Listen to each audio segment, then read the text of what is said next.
जय हरी. एकादश स्कंध भाग 152.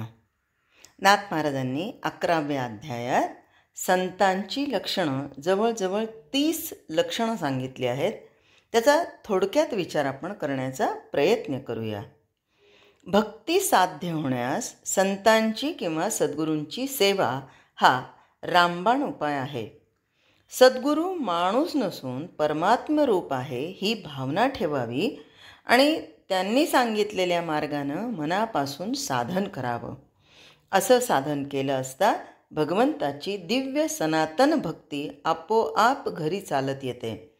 परंतु सद्गुरूपणाचा अधिकार प्राप्त होण्यास कोणत्या गुणांची आवश्यकता आहे तेही समजलं पाहिजे.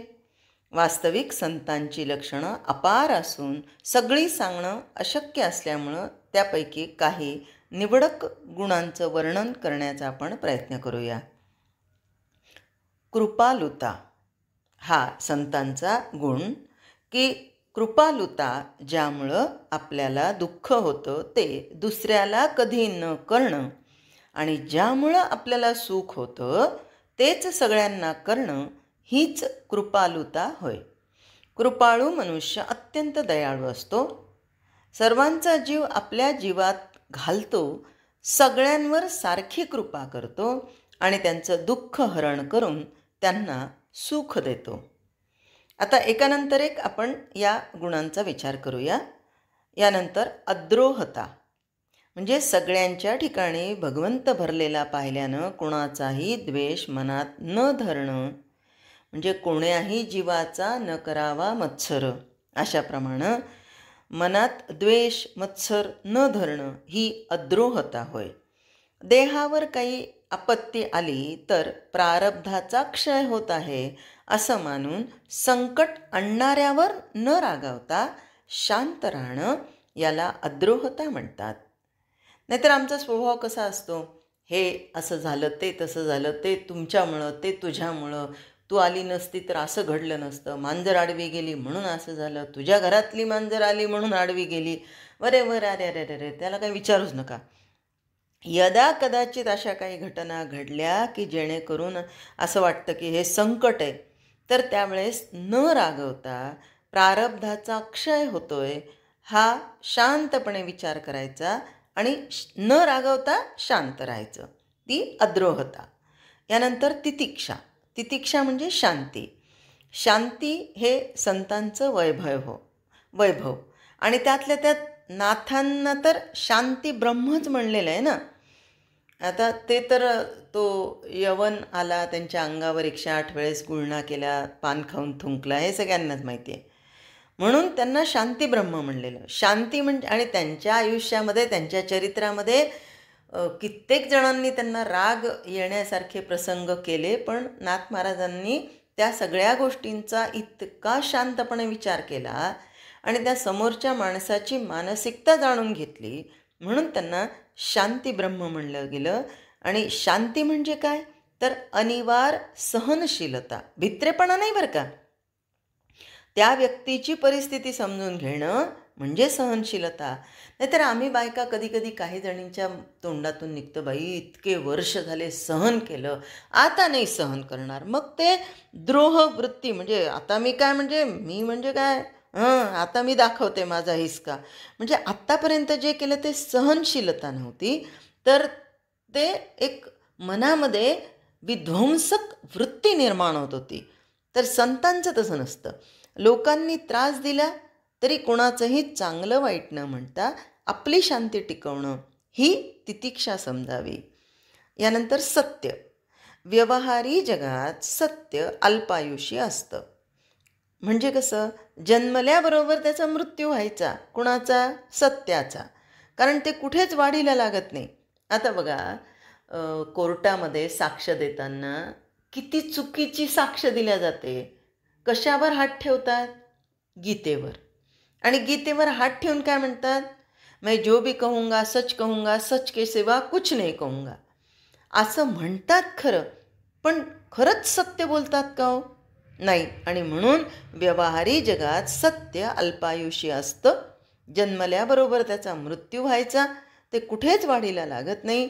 परंतु आत्मानुभवामध्ये संतांची आणि सत्याची गाठ पडून संतांनी त्याचा अंगीकार केला. सत्य म्हणजे संतांचं राहतं घर. सत्यानं संतांना संतोष होतो, सत्यानंच त्यांची भाषा प्रबल बनते आणि सत्यच त्यांना सामर्थ्य देतं. सत्य म्हणजे शुद्ध परमात्म्य स्वरूप. आता बघा, कंसाने लग्नाच्या वेळेसच देवकीला मारण्याचा प्रयत्न केला. त्यावेळेस देवकीचे पती वसुदेव काय म्हणाले, हे कंसा, ही नाही मारणार ना तुला, हिचा 8वा मारणार आहे ना, मग हिला नको मारू आणि स्त्री हत्येचं पातक नको घेऊ, तर मी हिला झालेलं प्रत्येक मूल तुला आणून देतो. म्हणाला खरा, पण देण्याची गरज होती का? नाही. पण कंसाचा बाकी कोणावर विश्वास नाही, पण वसुदेवांवर विश्वास, कारण ते कधीही खोटं बोलणार नाहीत. ते जे बोलतील ते सत्य बोलतील आणि म्हणूनच सत्य म्हणजे शुद्ध आत्मस्वरूप होय. यानंतर अनवद्य म्हणजे निंदा, मत्सर हे सगळे सारे दोष धुवून टाकून जो गुरुचरणी लीन होतो, तो गुरु आज्ञारूप तीर्थात स्नान केल्यानं ज्याचं चित्त अत्यंत पवित्र होतं त्याला अनवद्य असं म्हणतात. यानंतर समसर्वां समभावे म्हणजे मीच आत्मरूपानं सर्वदेशी पसरलो आहे अशी अनुभूती येऊन सर्व प्राणीमात्रांना जो सारखेपणानं पाहतो त्याचा हा गुण. जगातील विविधता आणि नाना प्रकारचे भेद समत्वाची भावना गिळून टाकते. एकच सोंगाड्या निरनिराळी सोंग घेतो. सोंगामधील सोंगाड्या ओळखला की सोंगाचा भ्रम नाहीसा होतो. त्याचप्रमाणे अनेक नामरूपांमध्ये खेळणारा परमात्मा ओळखला की द्वैत विराम पावतं.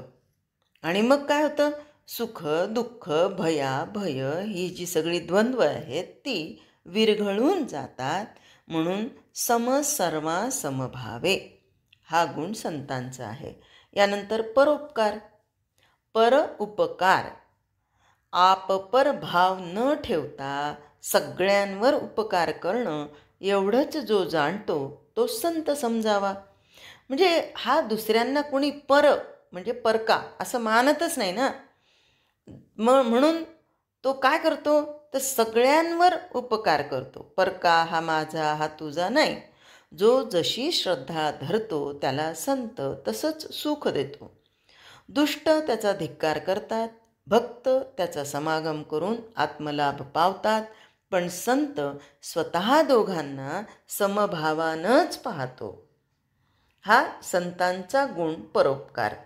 यानंतर अकामता म्हणजे कामवासने सकट सर्व विषय वासना विसरतो तोच संत असतो. आत्मानंदानं तृप्त झाल्यामुळं आणखी काही मिळवायचं ज्याला उरत नाही आणि म्हणूनच प्राप्त परिस्थितीमध्ये जो अत्यंत समाधानामध्ये राहतो तो संत असतो. यानंतर दांतता म्हणजे बाह्येंद्रियांची नियमन करून जो आपलं चित्त भगवंतानंच भरून टाकतो त्याच्या अंगी दांतता येते. दांत पुरुषाचं मन निष्काम असतं. यानंतरचा गुण अतिमृदुता. संत सगळ्यांना अतिमृदू आणि गोड असतो. पिंजलेल्या कापसाच्या गोळ्याप्रमाणे त्यांचं अंतःकरण सर्वांसाठीच कोमल असतं आणि म्हणून ते सगळ्यांनाच कोमल वाटतं पण. यानंतर वृत्तीशून्यता हे फार पवित्र आणि थोर लक्षण आहे. बघा, ज्याच्या अंतःकरणात जीवाची ब्रह्माशी मगरमिठी पडते त्याची सगळी कर्म ब्रह्मस्वरूप अशी असतात. म्हणून तो कर्म करतो असं लोक म्हणतात, कारण आश्रमधर्मादी आपली कर्म अनुभव हा ज्याचा त्यालाच येतो. लोकांना तो कळत नाही. मडकं तयार झाल्यावर कुंभार ते चाकावरून उतरवतो तरी चाक थोडा वेळ फिरतं राहतं की नाही. त्याचप्रमाणे पूर्वसंस्कार बलानं संत कर्म करताना दिसतो तरी पण त्याच्या अंगी यत्किंचितही कर्तेपण उरत नाही. परस्त्री आणि परधन यांनी त्याचं मन कधीही विटाळत नाही, म्हणून ते अत्यंत पवित्र असतं. व्रत, तप, ज्ञान, तीर्थ या सगळ्यांमुळं त्याची पवित्रता येते. कारण संत हे सगळं करतात ना. इतकंच नव्हे तर तो त्यांची निंदा करत नाही आणि त्यांचं आचरण करण्याचा प्रसंग आल्यास अत्यंत श्रेष्ठ वैदिक ब्राह्मणांप्रमाणे सदाचरण ठेवतो, असा वृत्तीशून्य पुरुष संत समजावा. हे लक्षण ऐकायला सोपं असलं तरी आचरणात आणण्यासाठी अत्यंत कठीण आहे. बाकीची संतांची लक्षणं पुढील भागामध्ये. जय हरी.